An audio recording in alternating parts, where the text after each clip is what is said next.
आइए हम वचन पर मनन करने से पहले प्रार्थना करें। सशक्तिमान पिता परमेश्वर, एक बार फिर से हम आपकी उपस्थिति में आते हैं। आपका धन्यवाद करते हैं कि अब तक आपने हमें संभाला है, हमें आशीषित किया है। प्यारे खुदा, पिछले 40 दिनों में पिता परमेश्वर हम लगातार आपके नाम में पिता परमेश्वर बने रहे, चलते रहे। पिता आपका धन्यवाद करते हैं कि नई नई चीज़ें हमने आपने सीखी पिता परमेश्वर। और आज इस मॉन्डे थर्सडे की आराधना में पिता परमेश्वर एक बार फिर से हम एकत्रित हैं ताकि हम आपके वचन पर मनन कर सकें, आपके उन दुखों को याद कर सकें पिता जो आपने हमारे लिए उठाए। जो भी वचन आज हम मनन करते हैं उस पर आपका अनुग्रह। हे पवित्र आत्मा, आइए और हमारी सहायता कीजिए। हमारा बोलना और हमारा सुनना आपकी ओर से हो। यीशु क्रिस्त के नाम से मांगते हैं, आमीन। प्रभु यीशु मसीह के नाम में एक बार फिर से आप सबों को जय मसीह की। परमेश्वर का हम धन्यवाद करते हैं कि परमेश्वर ने एक बार फिर से हमें ये अवसर दिया है कि हम उसके भवन में आकर उसकी आराधना कर सकें और उसकी महिमा करते हुए, और खासकर इस होली वीक में हम उसके दुखों को याद कर सकें जो प्रभु यीशु मसीह ने हमारे लिए दुख उठाए। आज का दिन जैसे कि मॉन्डे थर्सडे का दिन है और आज का जो थीम है, Jesus gives his disciple a new commandment and institute the Lord supper. प्रभु यीशु अपने शिष्यों को एक नई आज्ञा देते हैं और प्रभु भोज के जो अनुष्ठान है उसकी स्थापना करते हैं। यानी आज ही का वो दिन है जब प्रभु यीशु मसीह ने अपने शिष्यों के साथ अंतिम भोज किया था, और उस अंतिम भोज में जो रोटी ली थी और जो दाखरस लिया था उसको अपनी देह से और अपने लहू से उसकी तुलना करने के द्वारा यह कहा था कि ये मेरी देह है जो तुम्हारे लिए तोड़ी जाती है, ये मेरा लहू है जो तुम्हारे लिए बहाया जाता है। और जब प्रभु यीशु मसीह ने बातें कही थी आज की रात में, तब कहा था कि मेरी यादगारी में ऐसा ही किया करना है। तो मॉन्डे थर्सडे वो दिन है जब प्रभु यीशु मसीह ने प्रभु भोज के जो हमारा एक अनुष्ठान है उसकी स्थापना की और उसकी आज्ञा दी कि इस प्रभु भोज को हम निरंतर जो है आने वाले समय में करते रहेंगे। और पिछले 2000 सालों से ये जो आज्ञा है कलीसिया जो है इसको फॉलो करती आई है और अभी भी इसको फॉलो कर रही है। और पूरे संसार में जहाँ भी मॉन्डे थर्सडे मनाया जाता है वहाँ पर इस बात को याद किया जाता है कि किस तरह से प्रभु यीशु मसीह ने आज की रात में बलिदान होने से पहले अपने शिष्यों के साथ समय बिताया और एक लंबी बातचीत उनके साथ की। अगर हम यूहन्ना उसके 13वें अध्याय से जो है अगर 17वें 18वें अध्याय तक हम पढ़ते हैं, 17वें अध्याय तक, तो पूरी जो बातचीत है प्रभु यीशु मसीह जो बात करते थे चेलों से, वो आज के रात की जो है वो पूरी बातचीत है जिसमें प्रभु यीशु मसीह पवित्र आत्मा के बारे में कहते हैं, नई आज्ञा देते हैं और बहुत सारी चीजें प्रभु यीशु मसीह महायाजकीय प्रार्थना जो 17वें अध्याय में सिखाते हैं। और प्रभु यीशु मसीह के जो आज के जो रात है उसमें ना केवल प्रभु भोज की स्थापना की गई, बल्कि आज के दिन ही जब प्रभु यीशु मसीह उस भोज को कर रहे थे तो उन्होंने अपने कपड़े उतारे और अपना जो अंगोछा था वो अपने कमर पे बांधा और कमर पर बांधकर जो अपने चेले थे, 12 चेले थे, उनके पांव को धोया करते हैं। आज के दिन ही प्रभु यीशु मसीह जब ये सब भोज कर चुके थे, पांव धो चुके थे, उसके बाद प्रभु यीशु मसीह गतसमनी का जो बाग था उसमें जाकर प्रार्थना करते हैं और उनका पसीना जो है वो लहू के इस तरह जो है वो बहने लगता है और वो ये कहते हैं कि हे पिता, यदि तू चाहे तो ये कटोरा मुझसे हटा ले, परंतु मेरी नहीं तेरी ही इच्छा पूरी हो जाए। इसी रात में हम देखते हैं जो आज की रात है, शैतान जो है यहूदा इस्करियोती में पूरी तरह से समा जाता है और वो जाकर महायाजकों के पास चला जाता है और उनसे जो ऑलरेडी उसने 30 चांदी के सिक्के ले रखे थे जो है, और उन 30 चांदी के सिक्कों के बदले वो उस गतसमनी के बाद में आता है और आकर जो है प्रभु यीशु मसीह को चूमता है ना, और उस चूमने के द्वारा ये प्रकट करता है कि जिसको मैं चूमूंगा वही यीशु है, उसी को पकड़ना है। तो इसी रात में हम देखते हैं कि पतरस ने एक सैनिक का कान काट दिया था। इससे पहले पतरस ने प्रभु यीशु मसीह को कहा था कि सब भटक जाएं तो भटक जाएं या मुकर जाएं, तो मैं जो है प्राण देने तक तेरे प्रति वफादार रहूंगा। तो यीशु मसीह ने कहा था, आज की रात ही कहा था कि आज ही रात मुर्ग के बांग देने से पहले तो 3 बार मेरा इनकार कर देगा। तो आज की जो रात है वो बड़ी महत्वपूर्ण है प्रभु यीशु मसीह की जिंदगी में, प्रभु यीशु मसीह की लाइफ में। और हालांकि मत्ती, मरकुस, यूहन्ना और लूका में जो है इन सब घटनाओं को जो है हम पढ़ते हैं। और आज की जो हमारी रीडिंग है वो यूहन्ना 13वां है, तो हम अपनी रीडिंग पर ज्यादा कॉन्सेंट्रेट करेंगे। और आज ही की रात जो है हम देखते हैं कि जब प्रभु यीशु मसीह को पकड़ लिया गया था तो उसे पहले महायाजकों के पास लेकर जाया गया, फिर हेरोदेस के पास लेकर जाया गया, जो कि उन दिनों में जो है यरूशलेम में आया हुआ था। और उसके बाद फिर रात में ही जो है पिलातुस के पास जो है लेकर वो गए। और पिलातुस ने जब सुबह हुई तो उसकी वाइफ ने भी कहा कि निर्दोष के मामले में हाथ ना डालना। और जो है पिलातुस ने अपने हाथों को धो लिया और कहा कि मैं इसमें कोई भी दोष नहीं पाता। लेकिन फिर भी लोगों ने बड़ा हुल्लड़ किया था जो है अगले दिन जो है गुड फ्राइडे की सुबह में। और फिर लगभग जो है सुबह 7-8 बजे ये आज्ञा दे दी गई कि जाओ से क्रूस पर चढ़ा दिया जाए। उसके बाद हम देखते हैं कि यीशु मसीह को जो है गोलगता नामक जगह पर लेकर जाते हैं। और वो कल जो है आगे हमारी रात है गुड फ्राइडे की, उसमें हम उस पर बात करेंगे किस तरह से प्रभु यीशु मसीह को वहां पर क्रूस पर चढ़ाया गया। आज जो हमारा जो थीम है कि प्रभु यीशु मसीह ने अपने शिष्यों को नई आज्ञा देते हैं और आज के दिन प्रभु भोज का जो अनुष्ठान है उसकी स्थापना करते हैं। अगर हम प्रभु भोज के बारे में पढ़ना चाहें तो हम मत्ती 26वें अध्याय में पढ़ सकते हैं। लेकिन आज जो हिस्सा लेक्शनरी में हमारे लिए दिया गया है हम उस पर मनन करते हैं, जहां पर प्रभु यीशु मसीह अपने चेलों के साथ भोज कर रहे हैं। और वहां पर यीशु मसीह जानते हैं इस बात को कि यहूदा के अंदर शैतान समा चुका है, वो मुझे पकड़वाने वाला है। फिर भी यीशु मसीह उनके पांव को धोते हैं। उनसे लिखा है कि वो जैसा उनसे प्रेम करता था अंत तक उनसे वैसा ही प्रेम करता रहा। और पतरस के पास जब पहुंचा प्रभु यीशु मसीह तो पतरस ने कहा कि तू मेरे पांव को कभी ना धोने पाएगा। यीशु मसीह ने कहा कि यदि मैं तेरे पांव को ना धोऊं तो मेरा उसमें कोई भी कुछ भी साझा नहीं है। तो पतरस ने कहा कि मेरे पांव नहीं बल्कि मेरे सिर को और मुझे पूरा जो है धो दे, शुद्ध कर दे। तो यीशु मसीह ने कहा कि जो नहा चुका है उसे केवल पांव धोने की जरूरत है। और उसके बाद यीशु ने कहा कि ये सब मैंने इसलिए किया है ताकि मैं तुम्हें एक एग्जाम्पल दे सकूं, जो है कि जैसा मैंने तुम्हारे साथ किया तुम भी दूसरों के साथ वैसा ही कर सको। तो यहाँ पर हम कुछ बातों पर मनन करेंगे जो मेरे और आपके लिए जरूरी है जानना और सीखना जो है। और हम में से बहुत सारे लोग जो वचन को पढ़ते हैं वो इनको इन बातों को अच्छे से जानते भी हैं कि किस तरह से इस पैसेज में प्रभु क्या हमसे कहना चाहता है, क्या हमें सिखाना चाहता है। तो पहली बात हम यहाँ पर देखते हैं पहली ही आयत में कि फसह के पर्व से पहले जब यीशु ने जान लिया कि मेरी वह घड़ी आ पहुंची है कि जगत को छोड़कर पिता के पास जाऊं, तो अपने लोगों से जो जगत में थे वैसा ही प्रेम करता रहा, जैसा वो प्रेम करता था अंत तक वैसा ही प्रेम करता रहा है। तो फसह का पर्व आपने अभी 12वां अध्याय पढ़ा, वहां से इसकी शुरुआत हुई थी जब इस्राएली लोगों ने जो है मिस्र में से वो निकले थे जो है। और परमेश्वर ने उनको कहा था इस दिन को तुम पर्व के रूप में, फसह के पर्व के रूप में मनाना और सारे वहां पर एक मेमना बलिदान करना जो है, और वो निर्दोष हो, उसकी कोई हड्डी ना टूटी हो, वो सब जो है बातें बताई कैसे उसको खाना है, वो सारे निर्बंध की पुस्तक में बताया गया है।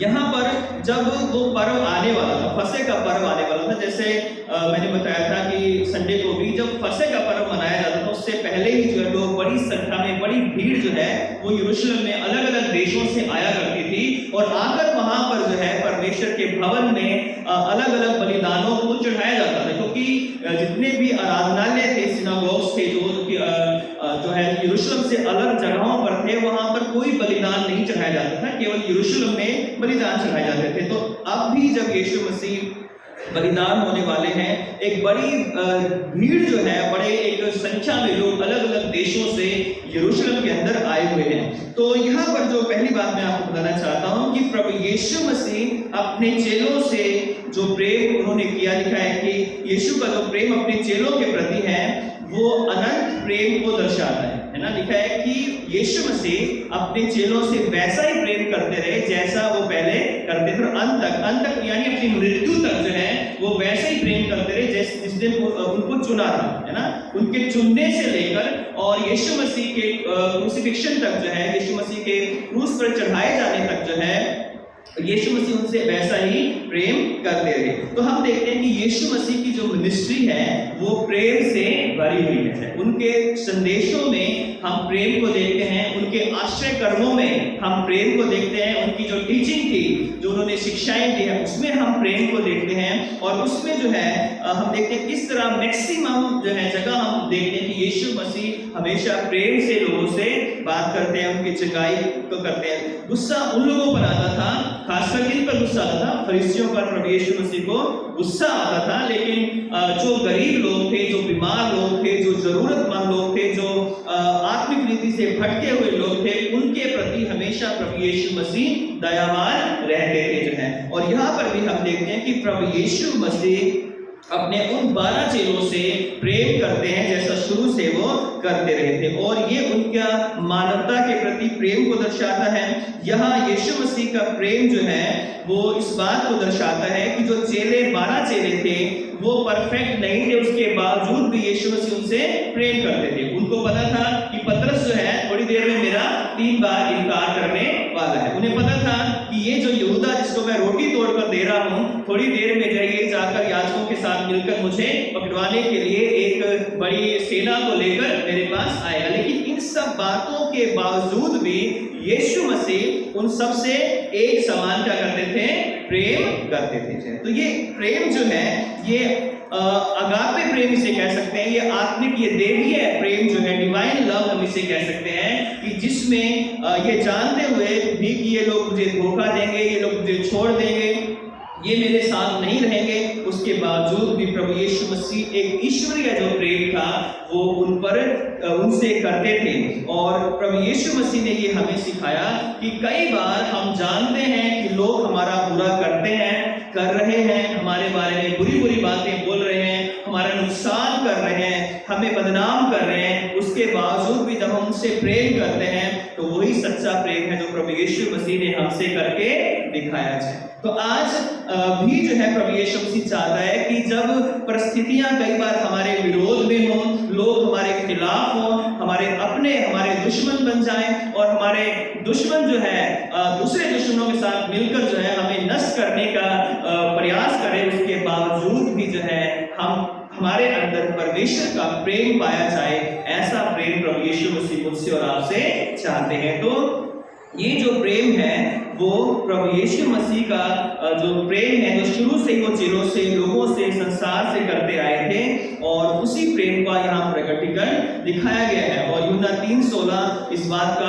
एक बहुत बड़ी गवाही है कि परमेश्वर ने जगत से ऐसा प्रेम किया कि उसने अपना इकलौता पुत्र दे दिया, ताकि जो कोई इस पर विश्वास करे वो नाश ना हो परंतु अनंत जीवन पाए। सोचिए, अगर परमेश्वर अपने पुत्र से कह रहा है कि तुम्हें पृथ्वी पर जाना है, एक मानव का रूप धारण करना है और अपनी मृत्यु देनी है, मृत्यु प्राप्त करनी है, अपमानित होना है, कोड़े खाने हैं, किले ठुकवानी है, तो पुत्र कहेगा कि नहीं, शायद मैं पिता नहीं जा सकता था, है ना। मैं और आप या कोई होता तो नहीं, मैं ऐसा नहीं कर सकता, मैं इतने दुख नहीं सह सकता। लेकिन प्रभु यीशु मसीह इस बात के लिए तैयार हुए कि हाँ पिता, जैसी तेरी इच्छा है मैं वैसे ही उसको पूरी करूंगा। तो यहाँ पर हम प्रभु यीशु मसीह के प्रेम को देखते हैं। दूसरी बात हम यहाँ पर देखते हैं कि जब यीशु मसीह ये जान गए थे कि मेरा समय आ गया है, यहूदा इस्करियोती में शैतान समा गया है, लिखा है दूसरी आयत में, तो उन्होंने जो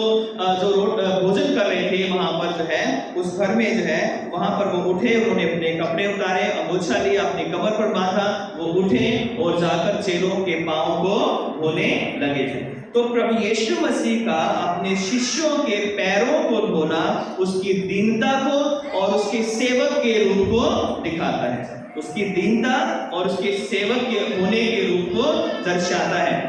पांव धोना उस समय ना तो शिष्य पांव धोते थे अपने गुरु के, और ना गुरु अपने शिष्यों के कभी पांव धोते थे। ये काम जो था वो घर के नौकरों का था, जो सर्वेंट होते थे, ये काम उनका था। यदि कोई भी बाहर से आएगा, जब प्रभु यीशु मसीह शमौन को भी कहते हैं कि मैं तेरे घर में आया, तूने मुझे पांव धोने के लिए पानी नहीं दिए, इसका मतलब शमौन खुद नहीं धोने वाला था, बल्कि उसके जो नौकर थे उनका ये काम था कि जैसे ही कोई बाहर से आए तो उसके पांव को धुलाया जाए, उसके हाथों को धुलाया जाए, उसके मुंह को धुलवाया जाए, क्योंकि यहूदियों में तो शुद्ध अशुद्ध का बहुत ज्यादा वो लोग मानते थे। तो कोई भी भोजन, कोई भी काम वो हाथ धोए बगैर नहीं करते थे। खासकर खाने का, आराधना मंदिर में जाने का, वचनों को पढ़ने का, जो भी काम वो करते थे वो हाथ धोना उनके लिए बहुत ही जरूरी था। ऐसे में जब हम देखते हैं कि यीशु मसीह एक गुरु होकर, एक प्रभु होकर अपने चेलों के पांव धोता है, तो ये उस समय की धारा के विपरीत था। उस समय का जो ट्रेडिशन था, उस समय के जो विचारधारा थी, उस समय के जो लोग थे, उनकी सोच के विपरीत था कि एक स्वामी जो है, एक गुरु जो है, जो इतने बड़े बड़े काम कर रहा है, इतने बड़े बड़े अचंभे के काम कर रहा है कि हजारों और लाखों लोग उसके पीछे पीछे उसको छूने के लिए जो है उसको उसके पीछे दौड़ते हैं कि कैसे ना कैसे हम उसे टच कर लें तो हमारी समस्याएं, हमारी बीमारियां दूर हो जाएंगी। ऐसा प्रभु, ऐसा सामर्थी व्यक्ति, ऐसा गुरु जो है वो अपने शिष्यों के पांव को धो रहा है।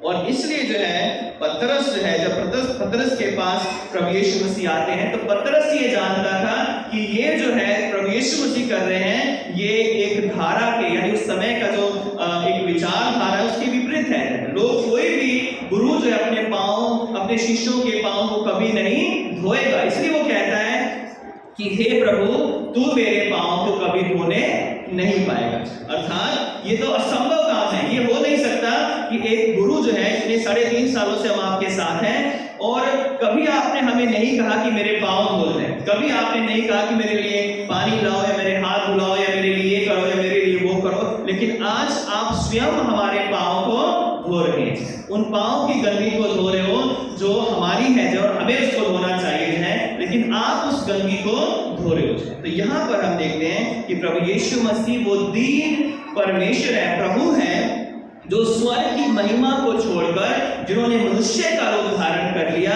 और इतने अपने आप को दीन और शून्य कर दिया कि सेवक का रूप धारण कर लिया। अगर हम फिलिपियों 2 अध्याय पढ़ें तो ये बात वहां पर लिखी है कि उसने अपने आप को शून्य कर दिया और एक सेवक का रूप धारण कर लिया। और एक सेवक के रूप में, है ना, एक ना तो शिष्य के रूप में, ना गुरु के रूप में, बल्कि वो एक सेवक के रूप में हो गया, ताकि एक सेवक के रूप में अपने चेलों के पांव को धो सके है।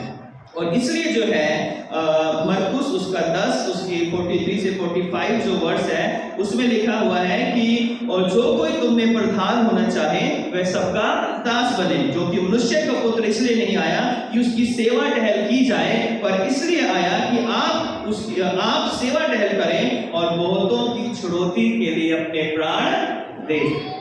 मनुष्य का पुत्र सेवा करवाने के लिए नहीं, परंतु वो सेवा करने के लिए आया है। तो यहाँ पर हम देखते हैं कि किस तरह से प्रभु यीशु मसीह उस सेवा के लिए अपने चेलों को प्रेरित करते हैं, उन्हें दिखाना चाहते हैं कि जो है बड़ा होने का मतलब सिर्फ यही है कि मैं बड़ा हूं तो सब काम दूसरे करेंगे। अक्सर घरों में जो बड़े बच्चे होते हैं वो छोटों पर बड़ा रोब जमाते हैं, है ना, कि मेरे लिए ये कर लेके आ, मेरे लिए पानी लेके आ, मेरी प्लेट रख के आ। तो छोटे जो है थोड़ा कुड़कुड़ाने लगते हैं, चिड़चिड़ाने लगते हैं, देखो मम्मी मेरे लिए मुझे यही जो है काम बता रहे हैं, देखो मम्मी मेरे लिए जो है मुझे ये काम बता रहे हैं, जो है मुझे ये काम बता रहे हैं, मेरे से सारे काम करवाते हैं। तो अक्सर जो हम घरों में देखते हैं। लेकिन यहाँ पर प्रभु यीशु मसीह की शिक्षा ये है कि जब हम अपने आप को छोटा बनाते हैं, अपने आप को दीन और नम्र करते हैं, तभी हम महान बनाए जाते हैं, तभी हम ऊंचे पर उठाए जाते हैं। यीशु मसीह ने अपने आप को क्रूस पर शून्य कर दिया, कुचला गया, उसे मारा गया, उसको अपमानित किया गया, उसके मुंह पर थूका गया और उसके बाद परमेश्वर ने उसको ऐसा नाम दिया जो सब नामों में श्रेष्ठ है और उसके जैसा नाम संसार में कोई भी नहीं है। कितने बड़े बड़े राजा महाराजा दुनिया को जीतने वाले आए, लेकिन यीशु मसीह के नाम के आगे किसी का कोई कंपैरिजन नहीं है। किसी से हम किसी मनुष्य से या किसी महान व्यक्ति से यीशु मसीह की तुलना कभी नहीं करते हैं, जो कि जितने भी आए, जितने भी बड़े बड़े काम किए, युद्ध जीते, ये कर दिया वो कर दिया, लेकिन सबकी कब्रें आप जाकर देख सकते हो, कहीं ना कहीं उनकी हड्डियां जरूर मिल जाएंगी। लेकिन यीशु मसीह वो नाम है जो मारा तो गया, गाड़ा भी गया, लेकिन तीसरे दिन मुर्दों में से जी उठा। और इसलिए यीशु मसीह की कब्र जो है आज खाली है। आज के जो लोग गए हैं वहां पर या जो लोग जाते हैं वहां पर, वो देखते हैं कि यीशु मसीह की कब्र जो है आज में खाली रखी गई है।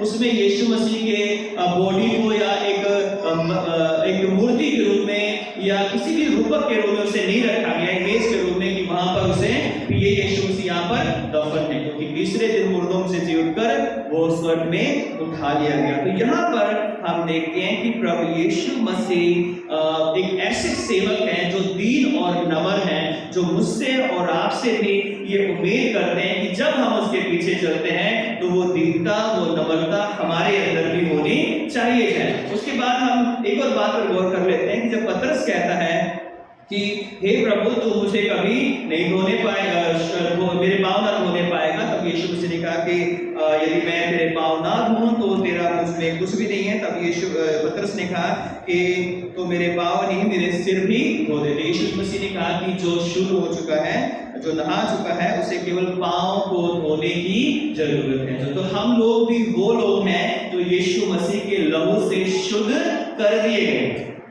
हमें यीशु मसीह के लहू के द्वारा खरीद लिया गया है, लेकिन फिर भी जो है हमें प्रतिदिन अपने पाँव को शुद्ध करने की जरूरत है, कि ये पाँव प्रतिदिन जो अपने घर से बाहर निकलते हैं और संसार में जाते हैं, संसार के अच्छे और बुरे लोगों से मिलते हैं, अच्छी और बुरी जगहों पर जाते हैं। इसलिए इसका आत्मिक मतलब है, सिर्फ ये नहीं कि हम आए और अच्छे से साबुन लगाए और पाँव को धोले, now we are perfect, now we are holy, हम अब शुद्ध हो गए, पवित्र हो गए। इसका मतलब आत्मिक मतलब है कि हम अपने पाँव को बुरे रास्तों से रोककर परमेश्वर के रास्तों पर चलाएं हैं। तो यीशु मसीह का जो लहू है वो हमें सब पापों से शुद्ध करता है। तो दूसरी बात मैंने बताई कि प्रभु यीशु मसीह का जो पाँव धोना था वो उसकी दीनता और उसके सेवक होने का एक प्रमाण प्रस्तुत करता है। तीसरी बात जो है कि प्रभु यीशु मसीह ने पाँव धोकर एक दूसरे की सेवा करने का नमूना दिया, सेवा करने का एग्जाम्पल दिया जाता है। हम में से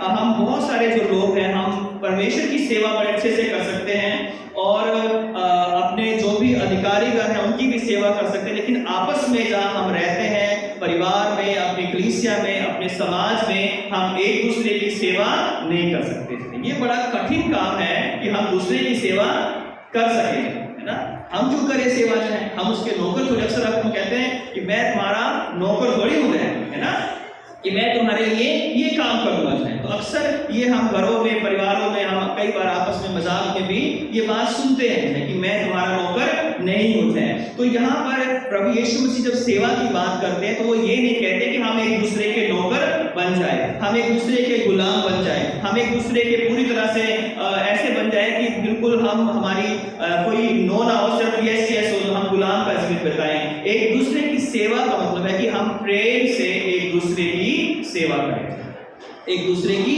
सहायता करें जाए, एक दूसरे को जो है सुख में दुख में उसके लिए प्रार्थना करें, सुख में दुख में उसको उठाएं, प्रार्थना में उठाएं, जो है अपने घरों में उसके लिए प्रार्थना करें। और जहां पर हमें लगता है कि उसको जरूरत है, उसकी जरूरतों को भी हम पूरा करें जाए। इसलिए पूरे दुनिया में और इंडिया में हजारों लोग एनजीओ में काम करते हैं, है ना, और एनजीओ जो है वो उन लोगों तक काम अपनी सेवा पहुंचाता है जहां पर कई बार गवर्नमेंट में नहीं पहुंच सकती है, जहां पर मेन लाइन चर्चेज में नहीं पहुंच पाते हैं, जहां पर बड़ी बड़ी संस्थाएं नहीं पहुंच पाती हैं। वहां पर जो एनजीओ होते हैं वो जो है एक ऐसे अधिकार में जाकर वो लोग काम करते हैं जहां पर हम सोच भी नहीं सकते हैं, और वो सेवा है, हर प्रकार की सेवा है। लेकिन मैं उस बात पे जोर दे रहा हूं कि वो एक ऐसी सेवा है जहां पर अलग अलग तरह के जो एनजीओ में आप लोग मिलकर जो है काम करते हो जो है, और गरीबों को, लाचारों को, असहायों को उनकी शिक्षा के लिए, उनके भोजन के लिए, उनके वस्त्रों के लिए, उनके अच्छे फ्यूचर के लिए जब आप काम करते हो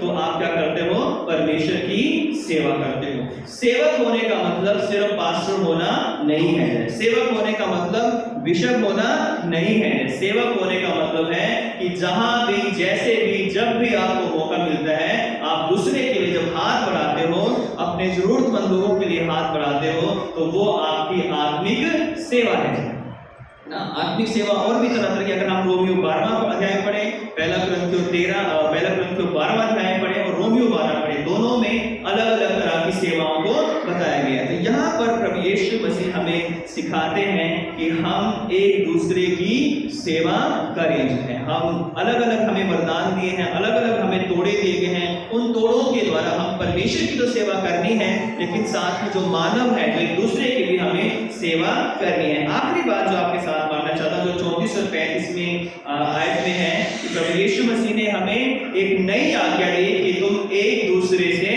प्रेम करो। तो ये आज्ञा अपने आप में नई नहीं है, क्योंकि व्यवस्था में इस आज्ञा को बार बार बताया गया है कि तुम परमेश्वर से और अपने पड़ोसी से अपने समान प्रेम रखना चाहिए। लेकिन इसमें नई चीज ये है कि जब यीशु मसीह इस आज्ञा को दे रहे हैं कि तुम जो है एक दूसरे से प्रेम करो, जो है मेरी आज्ञा ये है, मैं तुम्हें एक नई आज्ञा देता हूँ कि आपस में एक दूसरे से प्रेम रखो, और जैसा मैंने तुमसे प्रेम किया है वैसे ही तुम भी एक दूसरे से प्रेम रखो। जो नई चीज इसमें क्या है कि जैसा मैंने तुमसे प्रेम किया है वैसे ही तुम भी एक दूसरे से प्रेम रखो। पुराने समय में ये एग्जाम्पल नहीं था, ये था कि प्रेम रखो, लेकिन किसके समान प्रेम रखें, ये लोगों के पास ऑप्शन नहीं था कि कैसे हम दूसरों से प्रेम करें। यीशु मसीह ने कहा कि जैसा मैंने संसार से प्रेम किया है, जैसा मैंने तुमसे प्रेम किया है, चेलों से कहा कि जैसा मैं तुमसे प्रेम करता आ रहा हूं और अब भी कर रहा हूं, वैसे ही तुम्हें भी एक दूसरे से प्रेम करना है। और प्रभु यीशु मसीह ने पूरी बाइबल में जो है सबसे बड़ी जो आज्ञा बताई गई है पूरी बाइबल में, वो ये है कि तुम अपने परमेश्वर से, अपने सारे बुद्धि से, अपने सारे ज्ञान से, अपनी सारी शक्ति से प्रेम करना, और उसी के समान अपने पड़ोसी से भी प्रेम रखना है। बाइबल में बहुत सारी आज्ञाएं हैं। यीशु मसीह ने भी कई आज्ञाएं दी हैं कि जाओ, जाकर पूरे संसार में मेरे नाम से शिक्षा दो और लोगों को बपतिस्मा दो पिता पुत्र पवित्र आत्मा के नाम से। ये भी एक महान आज्ञा है, लेकिन सबसे बड़ी आज्ञा ये है कि हम परमेश्वर से और आपस में प्रेम रखे जाए। सबसे बड़ी आज्ञा बाइबल की ये है कि हम परमेश्वर से और आपस में प्रेम रखे जाए। और सबसे मुश्किल काम मसीहों के लिए और संसार में यही है कि ना हम सच्चाई से परमेश्वर से प्रेम कर पा रहे हैं और ना ही हम एक दूसरे से प्रेम कर पा रहे हैं। आज हम समाज में देखें, लड़ाई झगड़े हैं। आज हम देशों में देखें, लड़ाई झगड़े हैं। आज हम घर में देखें, लड़ाई झगड़े हैं। पति पत्नी, परिवार में, बच्चों में, जो है जहां भी देखेंगे वहां पर प्रेम नहीं है, लड़ाई झगड़े हैं। यूक्रेन और रशिया का लड़ाई चल रही है, लगभग 50 दिन हो चुके हैं। तो दोनों क्रिश्चियन कंट्री है ना, वहां पर भी बहुत प्रचार हुआ, वहां पर भी बहुत प्रचार हुआ, लेकिन कोई भी जो है इस बात को नहीं जान रहा कि हमें प्रेम करना है। हमारे देश में भी हम देखते हैं कि बहुत सारे जो लोग हैं वो जाति और धर्म के नाम पर एक दूसरे को बांट रहे हैं। एक धर्म के लिए अलग रूल है, उसी का काम के लिए दूसरे धर्म का व्यक्ति के लिए अलग रूल है ना। एक से प्रेम कर रहे हैं और दूसरे को बर्बाद कर रहे हैं, बदनाम कर रहे हैं। एक की बदनामी कर रहे हैं, दूसरे को जो है गलत करने पे भी प्रोत्साहित कर रहे हैं। तो इसी तरह हम देखते हैं ये जो बीमारी है, नफरत फैलाने की बीमारी जो है वो पूरे संसार के अंदर फैली हुई है, पूरे समाज के अंदर फैली हुई है। हम मसीह लोग भी कई बार जो है वो ये दिखावा करते हैं कि हम परमेश्वर से प्रेम करते हैं, लेकिन हम परमेश्वर से प्रेम नहीं करते। जब हम बाहर जाते हैं कई लोगों को हम जय मसीह की भी नहीं करते, कई लोगों को हम सलाम दुआ जो होनी चाहिए है वो भी नहीं करते। मैं ये नहीं कह रहा कि हम हर दिन गुट बनाएं और बैठकर हम बड़ी अच्छी मीटिंग करें, लेकिन कम से कम जब हम परमेश्वर के भवन में आते हैं तो आपसी प्रेम तो दिखाई सकते हैं। या हम बाहर गए और देखा कि वो व्यक्ति आ रहा है तो इधर से उधर मुंह मोड़ लिया, अगर इधर से कोई आगे इससे बात नहीं कर रहे तो इधर मुंह मोड़ लिया और कह के हालेलुया, प्रेज द लॉर्ड, प्रभु यीशु मसीह से हम कितना प्यार करते हैं, हमारा प्रभु कितना महान है ना। लेकिन हम जय मसीह का मतलब जो है किसी की ना तो बुराई है, ना किसी को बहुत पैसे दे देने की। ऐसा नहीं कि हम मेरी जेब से, अगर मैं किसी को जय मसीह की बोल रहा हूँ तो मेरी जेब से 1000 रुपये कट जाएंगे या 2000 कट जाएंगे, उसके अकाउंट में चले जाएंगे। कई लोग शायद इसलिए एक दूसरे को जय मसीह की भी नहीं करते, क्योंकि लगता है कि 5000 सीधे उसके अकाउंट में ट्रांसफर हो जाएंगे और मैं ऐसा कर बिल्कुल होने नहीं दे सकता या नहीं दे सकती हूँ। तो प्रेम कहाँ पर है? हमारे घरों में, परिवारों में, पड़ोस में, अड़ोस में, कहाँ पे हम देख लें? हमारे चर्च में, हमारे समाज में, हम हमारे देश की मैंने बात की है, पूरे देश में कहीं ना कहीं धर्म के नाम पर, जाति के नाम पर लड़ाई चल रही है। अभी पिछले दिनों में जो है कई जगहों पे दंगे हुए, लड़ाइयाँ हो जाए, झगड़े हुए जाए, कहीं पर किसी को सजा मिल रही है, जुर्म कोई करता है, सजा किसी को मिलती है ना। तो इस तरह से हम देखते हैं कि प्रभु यीशु मसीह का जो प्रेम है, उसकी जो शिक्षाएं हैं,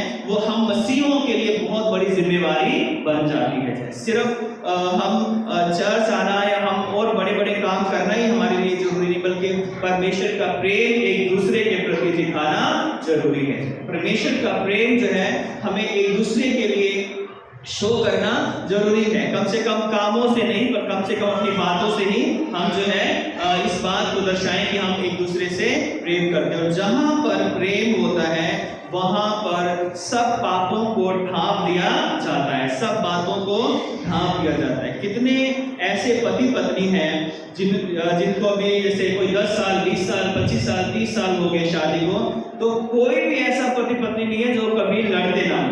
अगर कोई ऐसा है तो मुझे मिल लेना, डायरी में नाम लिखवा देना, मैं आपके लिए स्पेशल प्रेयर करूंगा, क्योंकि आप यूनिक हो गए। हर कोई लड़ता है, लेकिन छोटी मोटी बातें होती हैं। अगर सुबह लड़ाई हुई तो शाम को भूल जाते हैं, जो है ज़्यादा से ज़्यादा 3 दिन तक जो है मैक्सिमम जो है नाराजगी चल सकती है। चौथे दिन क्या होना चाहिए? समाप्त हो जाती है और फिर से वही रिलेशन बन जाता है। उसी तरह परमेश्वर भी चाहता है कि हम जब दुनिया में आते हैं तो हम अपने इस प्रेम की जो अभाव है इसको बढ़ने न दें, क्योंकि जहां पर प्रेम का अभाव होगा वहां पे नफरत अपने आप ही पनपने लगेगी। जहां पर सच्चाई ना हो वहां पे झूठ आ जाएगा, जहां पे रोशनी ना हो वहां पे अंधेरा आ जाएगा, जहां पे आनंद ना हो वहां पर निराशा आ जाएगी। उसी तरह जहां पर प्रेम ना हो वहां पर लड़ाई लाने की जरूरत नहीं है, अपने आप ही आ जाएगी। इसलिए प्रभु यीशु मसीह कहते हैं कि मैं तुम्हें एक नई आज्ञा देता हूं, जैसा मैंने तुमसे प्रेम किया है वैसे तुम भी एक दूसरे से प्रेम करोगे।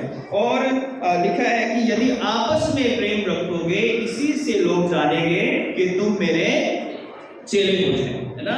इसलिए नहीं कि हम सेंट फ्रांसिस चर्च के मेंबर हैं, इसलिए हम प्रभु यीशु मसीह के चेले हैं। इसलिए नहीं कि हम कैथेड्रल के या हम बिशप साहब के सेक्रेटरी हैं या हम बिशप साहब से बड़े हमारे रिलेशन अच्छे हैं जाए तो हम जो है प्रभु यीशु मसीह के चेले हैं, है ना। बाइबल ऐसा नहीं कहती। बाइबल ये कहती है कि यदि तुम आपस में एक दूसरे से प्रेम रखोगे तो लोग ये जानेंगे कि तुम मेरे चेले हो। तो हमें लोगों के चेले बनकर जो है लोगों को खुश करने की जरूरत नहीं है, हमें परमेश्वर का चेला बनकर परमेश्वर को खुश करने की जरूरत है। क्योंकि जब हम किसी भी जगह पर, किसी भी पोस्ट पर होते हैं, जरा से वहां से हटे तो हमें कोई पूछता नहीं है, कोई भी नहीं पूछता है। अगर हम कितनी बड़ी पोस्ट पे क्यों ना हो, जब हमारा समय पूरा हुआ उसके बाद सब जो है आपको मुझे जो है भुला देते हैं। लेकिन एक ऐसा व्यक्ति है, एक ऐसा प्रभु है, आपके प्राण देने तक कभी आपको नहीं छोड़ेगा। आप चाहे अंधकार की वादी में जाओ, चाहे आप आनंद करने वाली भीड़ के साथ जाओ, उसका हाथ आपके ऊपर से कभी हटने वाला नहीं है। वो हमारा प्रभु यीशु मसीह है जो हमसे प्रेम करता है। उसने मुझसे और आपसे प्रेम किया है, इसलिए जो है उसके प्रेम के कारण मैं और आप यहाँ पर उपस्थित हैं। और पहला यूहन्ना में फिर से यूहन्ना कहता है कि हमें जो है आपस में एक दूसरे से प्रेम रखना चाहिए। और यदि कहता है कोई कि मैं प्रेम रखता हूँ और अपने भाई से बैर करता है तो वो झूठा है और उसमें परमेश्वर का प्रेम नहीं है। ये पहला यूहन्ना 4:19 में लिखा है कि हम इसलिए प्रेम करते हैं कि पहले उसने हमसे प्रेम किया। 20 में यदि कोई कहे कि मैं परमेश्वर से प्रेम रखता हूँ और अपने भाई से बैर रखे तो वह झूठा है, क्योंकि जो अपने भाई से जिसे उसने देखा है प्रेम नहीं रखता तो वह परमेश्वर से भी जिसे उसने नहीं देखा प्रेम नहीं रख सकता है जो है। तो हम चाहे कितना भी हम कहें कि हम परमेश्वर से प्रेम रखते हैं, तो अगर हम अपने भाई से प्रेम नहीं करते हैं, यानी भाई का मतलब है सिर्फ हमारा सगा भाई नहीं है, हमारे समाज में हमारा भाई हिंदू भी हो सकता है, मुस्लिम भी हो सकता है, सिख भी हो सकता है, और हमारे अड़ोसी पड़ोसी भी हो सकते हैं, हमारी कलीसिया का भी हो सकता है, वो कोई भी हो सकता है।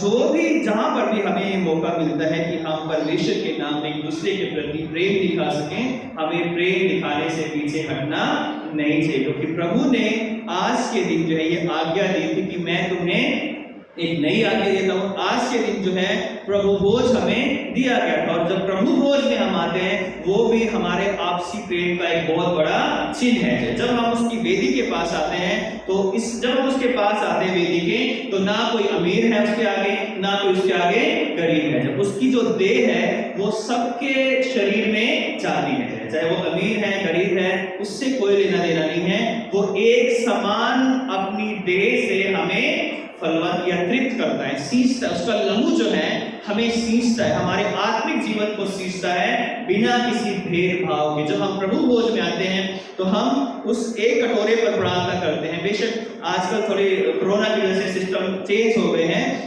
चर्चेज के अंदर, लेकिन जब हम उस पर प्रेयर करते हैं तो वो जो प्रभु भोज है हम सबों को क्या कर देता है, एक कर देता है। और जब हम बाहर जाते हैं तो हम सब के अंदर एक ही प्रभु की देह हमारे अंदर पाई जाती है। जब हम उसे खा लेते हैं एक ही प्रभु का लहू हमारे अंदर चला जाता है, जो हम सबको क्या करता है, एक कर देता है। और इसलिए जो है प्रभु भोज के लेने के लिए जब हम आते हैं तो पौलुस तो कहता है कि बड़े सावधानी से आना चाहिए, बड़े सोच समझ कर आना चाहिए, क्योंकि इसको गलत तरीके से लेने से बहुत सारे लोगों की मृत्यु भी हो चुकी है और बहुत सारे लोग बीमार हैं। लेकिन फिर भी हम सिद्ध नहीं हैं, और इसलिए हमें कभी दावा भी नहीं करना चाहिए कि हम सिद्ध होकर उसके पास आते हैं। ये लाइन मुझे बड़ी अच्छी लगती है, जो हमारी हमारी जो लॉर्ड सपर की जो आराधना विधि है कि हम तो इस लायक भी नहीं कि जो टुकड़े तेरी मेज से गिरते हैं उन्हें चुने, लेकिन तू वो खुदावन है जिसका खासा हमेशा रहम फरमाना है। तो वो प्रभु परमेश्वर है जिसका स्वभाव हमेशा दया करना है। तो हम बिल्कुल योग्य नहीं हैं अपने किसी भी काम में, लेकिन मैं प्रभु का धन्यवाद करता हूँ कि प्रभु ने मुझे और आपको ये मौका दिया है कि हम उसकी देह को लेने के लिए, उसके लहू में शामिल होने के लिए उसके पास आते हैं, और जब हम उसे ग्रहण करते हैं तो हम सब उसमें जुड़ जाते हैं, हम उस सब में एक हो जाते हैं। यीशु मसीह ने इसलिए कहा कि जो कोई मेरे मांस को नहीं खाता है, मेरे लहू को नहीं पीता, उसमें मेरा कुछ भी साझा नहीं है। अगर हम यूहन्ना 6:35 से अगर 59-58 तक पढ़ेंगे तो पूरा वर्णन यहाँ है, वहां पर लिखा कि जीवन की रोटी मैं हूं, जो कोई मुझे खाएगा वो कभी भूखा और प्यासा नहीं होगा। तो परमेश्वर मुझे और आपको आशीषित करे कि प्रभु यीशु मसीह ने मेरे और आपके लिए कितने दुख उठाए। आज की रात उनके ऊपर बहुत भारी थी, एक जो है मुसीबत भरी रात थी, जहाँ पर उनके साथ धोखा हुआ, जहाँ पर उन्हें पकड़वाया गया, जो है उसके चेले ने जो है चूम कर जो है उसे जो है शत्रुओं के हाथ में कर दिया। और इस तरह से हम देखते हैं किस तरह सारी रात यीशु मसीह को यहाँ वहाँ जो है ले जाया गया है ताकि उसको क्रूस पर चढ़ा दिया जाए। लोगों ने कहा, पिलातुस ने कहा कि मैं इसे छोड़ देता हूँ, लेकिन फिर भी लोगों ने कहा कि नहीं, इसे क्रूस पर चढ़ा दो। तो प्रभु यीशु मसीह के उस बलिदान के लिए, उस प्रेम के लिए, उस दीनता के लिए, उस नम्रता के लिए, उस सेवा के लिए जितना भी उसका हम धन्यवाद करें उतना ही कम है। तो परमेश्वर आपको मुझे ये ऐसा अनुग्रह दे कि हम 100% नहीं, कम से कम 1% भी अगर प्रभु की आज्ञाओं को माने और उसके प्रेम को हम दिखाएं, उसकी दीनता को अपने अंदर ले लें, उसके सेवकाई को, जो सेवा का भाव है उसको अपने अंदर ले लें, तो हमारा घर, हमारी कलीसिया, हमारा समाज, हमारा देश, हमारी दुनिया जो है वो स्वर्ग जैसी बन जाएगी, और हम सब मेल से, शांति से, भाईचारे के साथ हम रहने पाएंगे। प्रभु इन वचनों की तरह आप सबों को आशीष कर दे। आइए प्रार्थना करेंगे।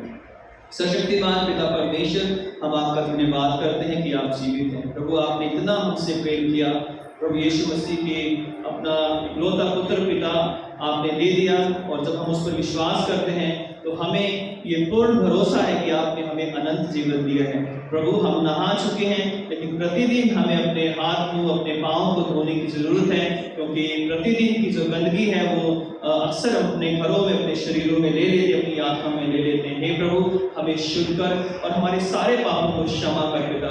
ओ प्यारे खुदावंद यीशु मसीह, आपके बड़े बड़े काम जो आपने हमारी जिंदगियों में किए हैं, उस प्रेम के लिए हम आपका लाखों करोड़ों बार धन्यवाद करते। जो वचन बोए गए हैं वो 100 गुना फल लेकर आए, कि हम एक दूसरे से मिलें, एक दूसरे से प्रेम करें और इस प्रेम के द्वारा आपके नाम की महिमा कर सकें। प्रार्थना उद्धारकर्ता यीशु क्रिस्त के सामर्थी नाम से मांगते हैं, आमीन। आप सबों को जय मसीह की।